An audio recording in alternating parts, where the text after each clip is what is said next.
बाद आता है ऑक्सिलरी फ्लैग। वो क्या होता है? In arithmetic operation when a carry is generated by digit D3 and pass to digit D4 AC flag is set. मतलब कि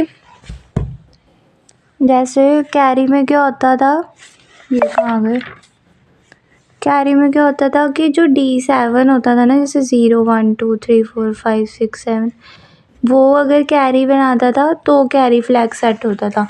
लेकिन इसमें क्या होगा, but in auxiliary carry we have to consider D3 bit. मतलब कि D3 मतलब 0 1 2 3 ये वाली। अगर 1 + 1 1 0 0 नीचे 1 ऊपर इसने कैरी बनाया तो ऑक्सिलरी कैरी की वैल्यू 1 सेट हो गई। इसके बाद आता है zero flag. It is set if result of an instruction is zero. तो अगर किसी इंस्ट्रक्शन का रिज़ल्ट ज़ीरो आएगा तो ज़ीरो फ्लैग की वैल्यू 1 सेट हो जाएगी। साइन फ्लैग का मतलब अगर हमारा साइन मतलब ये लास्ट वाली बिट, सब में नहीं, जो साइंड नंबर होंगे ना सिर्फ उनमें, अगर ज़ीरो है तो नेगेटिव एस, अगर 1 है तो पॉजिटिव। अब ये सारा तो बताइए, सारा तो खुद से नहीं लिख सकता, लिख ही सकता है ना बाबू।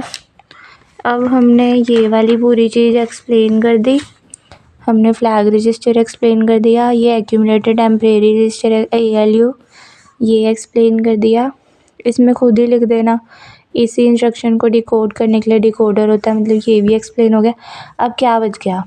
टाइमिंग एंड कंट्रोल यूनिट बच गई, इंटरप्ट कंट्रोल यूनिट बच गई और सीरियल IO कंट्रोल यूनिट बच गई। चलो पढ़ें। टाइमिंग एंड कंट्रोल है, comes under the CPU section, CPU के अंडर आता है।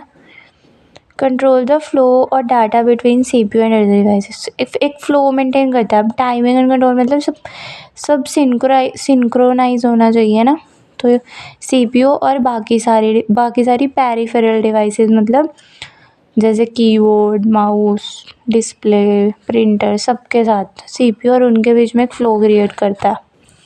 Responsible for controlling the operation performed by microprocessor as well as devices connected to it, provide synchronisation signal to ensure correct execution. एक synchronise signal provide करता है कि सब कुछ की इंस्ट्रक्शन का एग्जीक्यूशन अच्छे से हो जाए और करेक्टली हो जाए।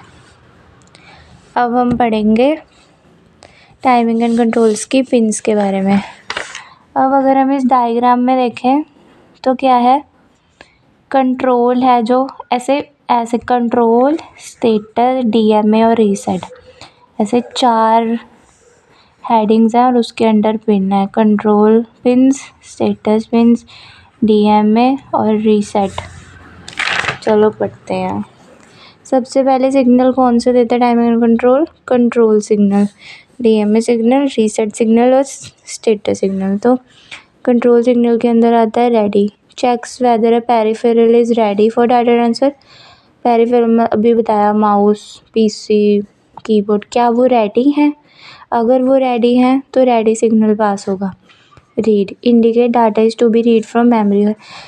ये रीड तब होगा जब हमारा मेमोरी और IO डिवाइसेस रीड करने के लिए रेडी होंगे, मतलब read indicate data is to be read, कि अब रीड करना है हमें। राइट भी।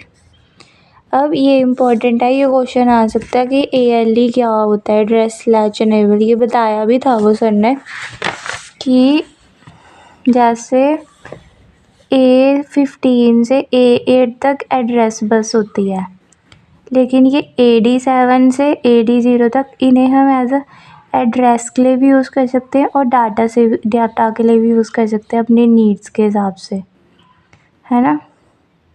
डाटा के लिए भी यूज़ कर सकते हैं और एड्रेस के लिए भी यूज़ कर सकते हैं। एड्रेस के लिए यूज़ करेंगे तो ये हमारी टोटल 16 बन जाएंगी, 16 बिट, और 16 बिट की ही एड्रेस बस होती है। डाटा के लिए नहीं यूज़ करेंगे तो ये 8 बिट्स हम डाटा के लिए, एड्रेस के लिए नहीं यूज़ करेंगे तो ये 8 बिट्स हम डाटा के लिए यूज़ कर लेंगे और हमारी डाटा बस भी 8 बिट्स की होती है। तो ALE का यही काम है, डिस्टिंग्विश, डिफरेंस बनाता है between address and data on multiplexed lines. Multiplex sir ने भी बताया था वो वाले कि ये वाली जो लाइंस हैं ये मल्टीप्लेक्स मतलब मिक्स होती हैं, किसी के लिए भी यूज़ हो सकती हैं।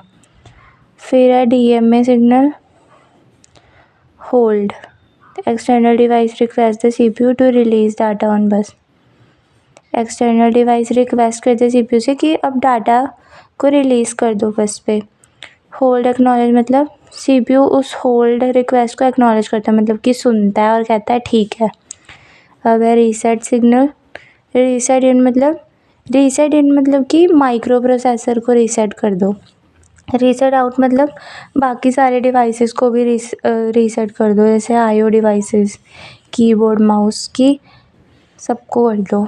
Status signal S0, S1, IOM, ये वो सर ने बताया था।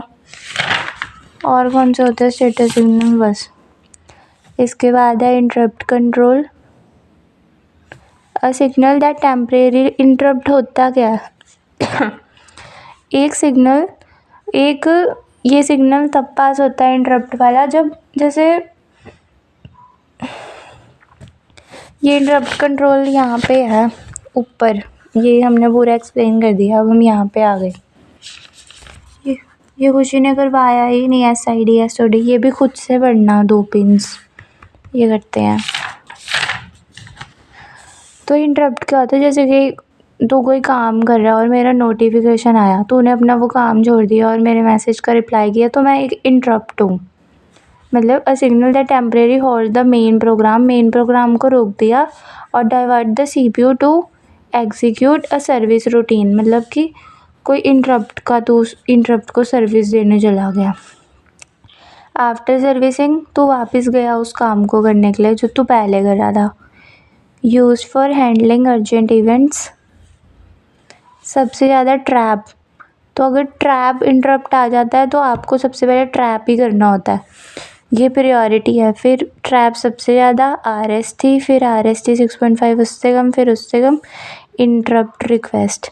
इंटरप्ट रिक्वेस्ट 2 पिन्स होती है, INTR ये अंदर को है ना पिन, इसका मतलब कि बाहर से कोई हमारे माइक्रो प्रोसेसर में इंटरप्ट आई। INTA मतलब इंटरप्ट एक्नॉलेज, अब ये बाहर को भी मतलब कि प्रोसेसर ने बोला ठीक है मैंने तुम्हारी इंटरप्ट सुन लिया। बस यही सारी पिन्स थी और यही सब कुछ लिख के आना है। ये दोनों पिन्स खुद करना, सीरियल IO कंट्रोल वाली।